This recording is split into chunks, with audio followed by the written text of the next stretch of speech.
Hello students, once again welcome back to the channel. I hope you all are fine. So we are back again with the new video, and this video is the part 29 in the continuation of the series for the PGT Computer Science exams, and we are doing the topic from the chapter Dictionaries of class 11 NCERT book. In the last video we have discussed some of the functions of the dictionaries, and in this video we are also going to cover some other functions, and the functions are get, update, del and clear. Del is a statement here, it is not a function actually, and along with that we are going to discuss pop function and the pop item function.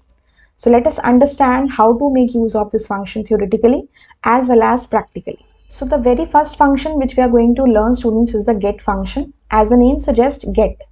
So we need to pass the key in this one and it will give us the value of that particular key. As in the description it is written, it returns the value corresponding to the key passed as an argument. अगर वो की आपकी dictionary में present है तो उसकी value आपको return करके देगा, और अगर वो प्रेजेंट नहीं है तो it will return you none. For example, dict1 नाम की जो डिक्शनरी है, it has 4 key value pairs. It says dict1 dot get Sangeeta. Now Sangeeta, as you can see here, it is present as a key in this dictionary, so it is giving us the answer as 85. लेकिन इसने यहाँ पे जब सोहन दिया तो सोहन नाम से कोई भी की इसमें प्रेजेंट नहीं है. So that is why interactive mode में ये आपको कुछ भी रिटर्न नहीं करेगा. लेकिन अगर आप स्टेटमेंट के आगे प्रिंट स्टेटमेंट लगाते हैं तो आपका आंसर वहां पे क्या आएगा, नन आएगा. इसके लिए हम पाइथन पे चल के यहाँ पे एक डिक्शनरी को क्रिएट करते हैं. Suppose I say 1 2 3 4 5 and 6, 3 key value pairs are there. Now I say d dot get, suppose I say 1. तो what is my answer? I am getting my answer as 2 which is the value of the key 1. ठीक है. Now if I say d dot get, suppose I say 7, लेकिन 7 नाम की कोई भी की मेरी पूरी की पूरी डिक्शनरी में नहीं है. So in that case my answer will be none. और यही चीज अगर मैं प्रिंट स्टेटमेंट में दे दूं, if I say print d dot get and then I say 7, so in that case what will happen? It will give us the answer as none. I hope student this is clear to you. But मान लीजिए आप यहाँ none ना return करवा के कुछ और return कराना चाहते हैं. For example, I just copy and paste the statement and 7 के बाद हमने यहाँ लिख दिया not found, like this one. So in that case this message will come in place of none. So here it will give us the answer as not found. ठीक है.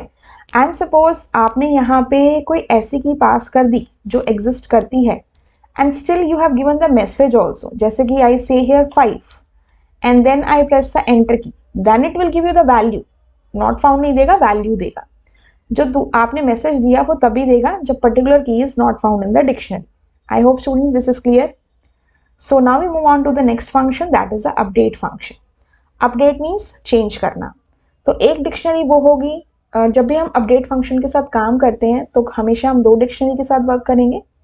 एक dictionary वो होगी जिसमें चेंजेस करने हैं और एक डिक्शनरी वो होगी जिससे चेंजेस करने हैं.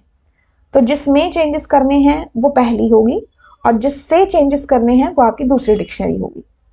Happens the key value pair of the dictionary pass as an argument. क्या मतलब है इसका? dict1 नाम से आपके पास डिक्शनरी है which consists of keys as the names of the students and values as the marks of the students. और dict2 नाम से भी डिक्शनरी है, उसमें भी सेम 2 चीजें हैं. अगर आपने लिखा dict1 डॉट अपडेट dict2, तो dict2 के जितने भी की वैल्यू पेयर्स हैं वो सारे आपके इसमें ऐड हो जाएंगे. द कंडीशन इज वो सारे यूनिक हो. इन केस कोई भी की आपकी पहली वाली डिक्शनरी से मैच करती है तो उसकी वैल्यू दूसरी डिक्शनरी की वैल्यू को लिया जाएगा. ठीक है. अब इसको हम प्रैक्टिकली समझते हैं कैसे करना है. सपोज ये आपकी डिक्शनरी डी है, ठीक है, और हम एक डिक्शनरी ले लेते हैं ई और इसमें डाल देते हैं 9 10 देन 11 12, इतना डालते हैं पहले. ठीक है. नाउ आई से डी डॉट अपडेट ई.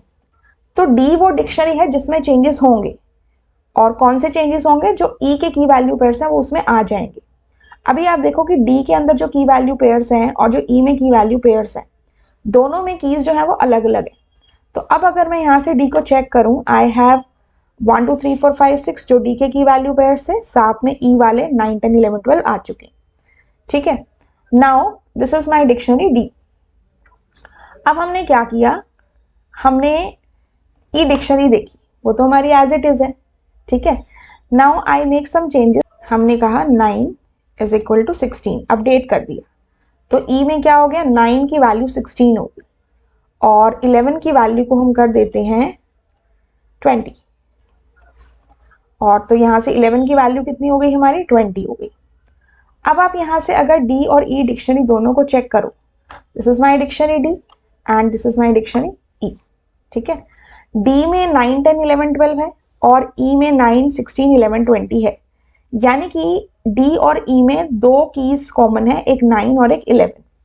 अब अगर मैं करूं D dot update E, what will happen, D में चेंजेस होंगे, ई वाले ऐड होंगे।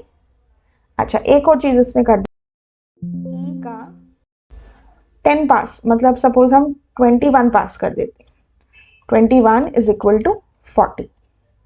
अब ई देखो हमारा क्या हो गया, 9, 16, 11, 20, 21, 40। अब हमने कहा D dot update E, what will happen, D में चेंजेस होंगे, ई वाले एलिमेंट्स ऐड हो जाएंगे। अब ई में जो ये की है 21, वो डी में पहले से तो नहीं है, तो 21, 40 तो एज इट इज ऐड हो जाएगा। लेकिन जो 9 और 11 है वो कीज मेरे पास पहले से डी में है और इनकी वैल्यूज क्या है, 10 और 12 रिस्पेक्टिवली। लेकिन ये चेंज ई से ले रहा है, इसलिए 16 और 20 को लेगा इन प्लेस ऑफ 10 और 12।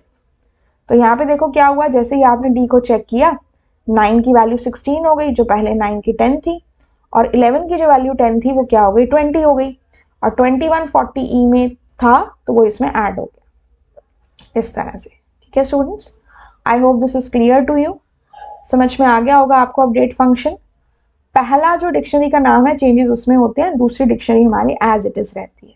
ठीक है, ऐसे ही आप इसमें ई डॉट अपडेट डी भी लिख सकते हो। एक सिंपल से डिक्शनरी ले लेते हैं, A1 इक्वल्स टू A1 और ई यहाँ से ले लिया 2। ठीक है, एक हमने यहाँ पे डिक्शनरी ले ली सपोज B1 के नाम से, इसको हमने यहाँ पे कॉपी किया, पेस्ट किया और यहाँ पे हमारा कॉलन का साइन आएगा।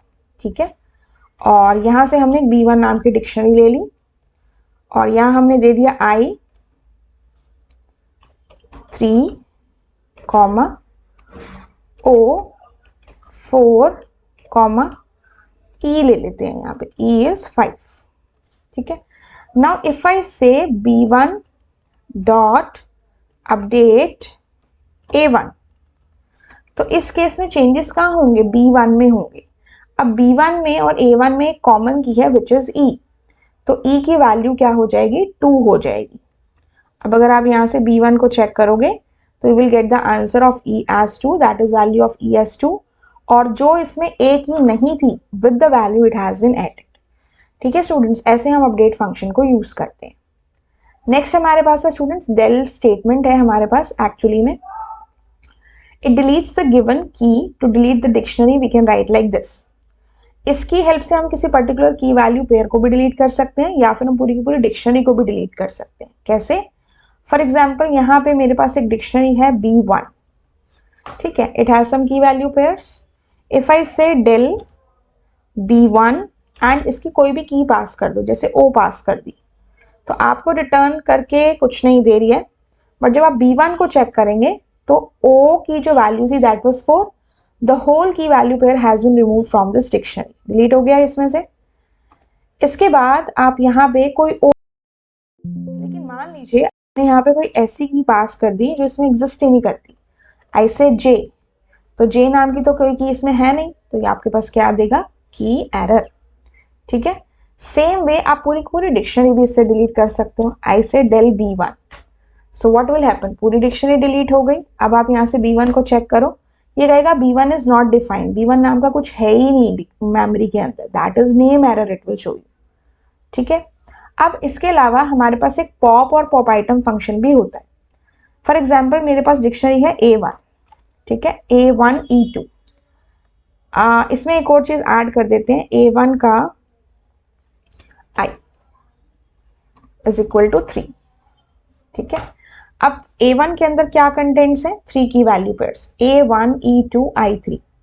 If you use the pop item function, ये लास्ट की वैल्यू पेयर आपको रिटर्न करके देगा और साथ में उसे डिलीट करेगा। आई से A1 डॉट पॉप आइटम, और आपको इसमें कुछ भी आर्गुमेंट पास नहीं करनी।